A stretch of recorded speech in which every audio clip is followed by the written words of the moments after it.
Hi అండి, అందరికీ నమస్కారం.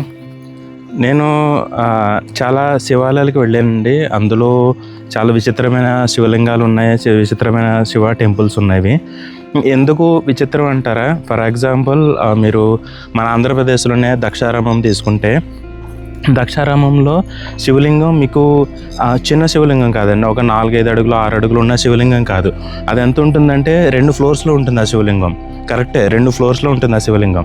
2 ఫ్లోర్స్లో అంటే ఎలాగంటే దాని యొక్క బేస్ ఏమో గ్రౌండ్ ఫ్లోర్లో ఉంటుంది, దాని యొక్క టాప్ ఏమో ఫస్ట్ ఫ్లోర్లో ఉంటుంది. మీరు అభిషేకం చేయాలన్నా, శివలింగం దర్శనం చేసుకోవాలన్నా టాప్ ఫ్లోర్కి వెళ్ళి చేయాలన్నమాట. అలాంటిది ఇంకో టెంపుల్ తీసుకుంటే మనకి కేరళలోని వడక్కనాథన్ టెంపుల్ ఉంది. ఆ వడక్కనాథన్ టెంపుల్లో శివలింగం మీద నెయ్యి వేస్తారనమాట. అభిషేకం నెయ్యితో చేస్తారనమాట. అభిషేకం నెయ్యితో చేయడం వల్ల ఏమవుతుందంటే ఆ శివలింగం మీద ఆ నెయ్యి పేరుపోయి ఒక గుట్ట కింద తయారైంది అనమాట. అందుకనే మీకు శివలింగం కనపడదు అక్కడ. ఏమైందంటే వాళ్ళు ఆ శివలింగం మీద నెయ్యి క్లీన్ చేయలేదు, అలాగే ఉంచేస్తారు. కొన్ని సంవత్సరాలుగా చేయగా ఏమైందంటే ఆ నెయ్యి పేరుపోయి ఒక గుట్టలాగా, అంటే మీకు చూస్తే ఒక హిమాలయలాగా కనబడుతుంది అనమాట ఆ శివలింగం. అక్కడి నుంచి ఆ నెయ్యి ఏం చేస్తారంటే, అంటే చాలా సంవత్సరాలుగా నెయ్యి పేరుపోయింది, కొన్ని 100 సంవత్సరాల నుంచి ఉంది నెయ్యి. ఏం చేస్తారంటే కేరళలో మనకి ఆయుర్వేదం ప్రసిద్ధి కదా, ఆయుర్వేదం సంబంధించిన వైద్యులు ఉంటారు. ఆ వైద్యులు కేరళలోని ఈ టెంపుల్కి వచ్చి నెయ్యి అడిగి తీసుకెళ్తారనమాట. ఎందుకంటే ఆయుర్వేదం ట్రీట్మెంట్లో వాడతారనమాట ఆ నెయ్యిని. అది ఒక టెంపుల్. ఇలా చెప్పుకుంటూ పోతే దేశంలో చాలా ఉన్నాయన్నమాట. అంటే మన పంచభూత లింగాలు ఉన్నాయి కదా, అరుణలింగం, అగ్నిలింగం అరుణాచలంలో వేడిగా ఉంటుంది, వాయులింగం దగ్గర గాలి ఉంటుంది, మనకి జలలింగం దగ్గర జలం ఊరుతూ ఉంటుంది, అలాగే ఆకాశలింగం దగ్గర ఏముండదు. అలాగే అనంతపురంలో తాడిపత్రిలో ఒక టెంపుల్ ఉంది, శివ టెంపుల్. ఆ లింగం మొదటి నుంచే నీరు ఉద్భవిస్తూ ఉంటుంది. ఇలాంటి చాలా చాలా చాలా చెప్పుకుంటూ పోతే ఇంకా చాలా లింగాలు ఉన్నాయండి. అలాంటి విచిత్రమైన శివ టెంపుల్స్లో మనకి ఇప్పుడు చెప్పుకోబోయే కోటిలింగేశ్వర కూడా అలాంటి ఒక విచిత్రమైన టెంపుల్. ఈ టెంపుల్ యొక్క విచిత్రం ఏంటంటారా? ఈ టెంపుల్లో లింగం నార్మల్గానే ఉంటుంది. కాకపోతే ఇక్కడ 1-2 లింగాలు కాదు, 1,000,000 లింగాలు ఉన్నాయి. మీరు విన్నది కరెక్టే, 1,000,000 లింగాలు ఉన్న గుడి. నాకు తెలిసి ప్రపంచంలో ఎక్కడ ఇలాంటి క్షేత్రం అన్నది ఉండదు. సో ఈరోజు మనం 1,000,000 లింగాల గురించి తెలుసుకునే ప్రయత్నం చేద్దాం. సో ఏ టెంపుల్కైనా దానికి పుట్టుపూర్వోత్తరాలు ఉంటాయి కదా, అంటే దానికి హిస్టరీ ఏంటి, బ్యాక్గ్రౌండ్ ఏంటి, భగవంతుడు తప్పించి దేనికైనా ఈ భూమి మీద ఆది అంతం అనేది ఉంటుంది. అలాగే ఈ టెంపుల్ యొక్క బ్యాక్గ్రౌండ్ ఏంటంటే, అదే ఊరిలో, ఆ కోటిలింగేశ్వర్లో ఉన్న ఊరిలో ఇదివరకు ఒక బ్రాహ్మణ కుటుంబం ఉండేది. ఆ బ్రాహ్మణ కుటుంబానికి ఒక అబ్బాయి పుడతాడనమాట. ఆ అబ్బాయికి శ్రీ మంజునాథ అని పేరు పెడతారు, మంజునాథ శర్మ అని పేరు పెడతారు. ఆ మంజునాథ శర్మ ఏంటంటే పుట్టింది బ్రాహ్మణ కుటుంబంలో అయినా సరే తనకి శివుడి మీద అంత భక్తి ఉండదనమాట. అంటే ఏం చెప్పాలంటే, ఒక మాటలో చెప్పాలంటే నాస్తికుడు అనమాట. ఎప్పుడు భగవంతుడిని తిట్టడం, శివుడిని నిందించడం చేస్తూ అలాగే పెరుగుతూ ఉంటాడు అనమాట. కానీ శివానుగ్రహం వల్ల ఒకనొక టైంలో ఏమైందంటే ఆయనకి శివుడి మీద భక్తి కలుగుతుంది. బాగా భక్తి కలిగిన తర్వాత ఆయన శివుడిని యథావిధిగా పూజించడం కానీ, ఈ తపస్సు చేయడం కానీ ఇలాంటివన్నీ చేస్తూ ఉంటాడు. ఈ మంజునాథ శర్మ ఒకరోజు తన కుటుంబంతో కలిసి ఆ యొక్క శివాలయంలోకి వెళ్తాడనమాట.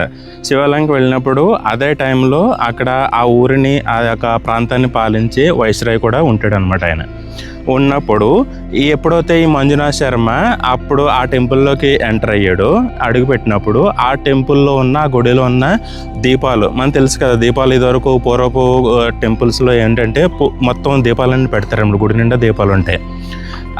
ఆ దీపాలన్నీ కొండెక్కిపోతాయి అన్నమాట. కొండెక్కిపోయినప్పుడు అప్పుడు ఏం చేస్తారంటే ఆ ఊరు ప్రజలు మంజునాథ శర్మని కారణంగా చూపించి, నీ వల్లే, నువ్వు నాస్తికుడు అయి ఉండడం వల్ల, నువ్వు ఈరోజు ఈ గుళ్ళోకి అడుగు పెట్టడం వల్ల ఈ దీపాలన్నీ ఆరిపోయినాయి, ఈ పాపం అంతా నీదే, ఒక పాపాత్ముడు టెంపుల్లోకి రావడం వల్ల ఇలా జరిగిందని మంజునాథ శర్మని అందరూ నిందిస్తారనమాట. నిందిస్తే అప్పుడు తను మారిపోయాడు. తనేమో నాస్తికుడు కాదు, ఆస్తికుడు. ఇప్పుడు శివుణ్ణి చాలా చాలా భక్తితో పూజిస్తున్నాడు. అలాంటి మంజునాథ శర్మని అందరూ దూషించడం వల్ల ఏమవుతుందంటే తను చాలా బాధపడతాడు అనమాట మంజునాథ శర్మ. అప్పుడు అక్కడున్న వైస్రాయి ఒక సొల్యూషన్ చెప్తాడు. ఏంటంటే, నీ భక్తిని నిరూపించుకో, నువ్వు నాస్తికుడు కాదు, ఆస్తికుడి, ఈశ్వరుడు నేను పూజిస్తున్నాను, ఈశ్వరుడు మీద భక్తి ఉందని నిరూపించుకో అని చెప్తే అప్పుడు మంజునాథ శర్మ ఏం చేస్తాడంటే తను మన వ్యాసుడు రచించిన ఒక పాట ఉంటుందన్నమాట, ఓ మహాప్రాణ దీపం అనే సాంగ్ ఉంటుంది. ఆ పాట పాడడం వల్ల శివుడు అనుగ్రహం వల్ల ఆ టెంపుల్లో మళ్ళీ జ్యోతులు వెలుగుతాయి అన్నమాట. జ్యోతులు వెలిగినప్పుడు అప్పుడు ఏం జరుగుతుందంటే మన ఈ ప్రజలు ఉంటారు కదా, ఎవరైతే నిందించారో వాళ్ళు ఏమంటారంటే కరెక్టే, నువ్వు నిజమైన భక్తుడివే, మారిపోయి నువ్వు ఇప్పుడు నాస్తికుడు కాదు ఆస్తికుడు అని తనని నమ్మి అందరూ ఎవరి దారిన వాళ్ళు వెళ్ళిపోతారనమాట. కానీ మంజునాథ శర్మకి ఏంటంటే ఇంకా లోపల ఏదో వెళుతుంది, అంటే నేను శివుడిని బాగా తిట్టాను, బాగా ఇది చేశాను, నాకు పాపం నిజంగా ఉందేమో అని అనుకుని తన పాప ప్రక్షాళన చేసుకోవడానికి ఆ టెంపుల్లో 1 కోటి లింగాలు ప్రతిష్ఠ చేయడానికి పూనుకుంటాడనమాట.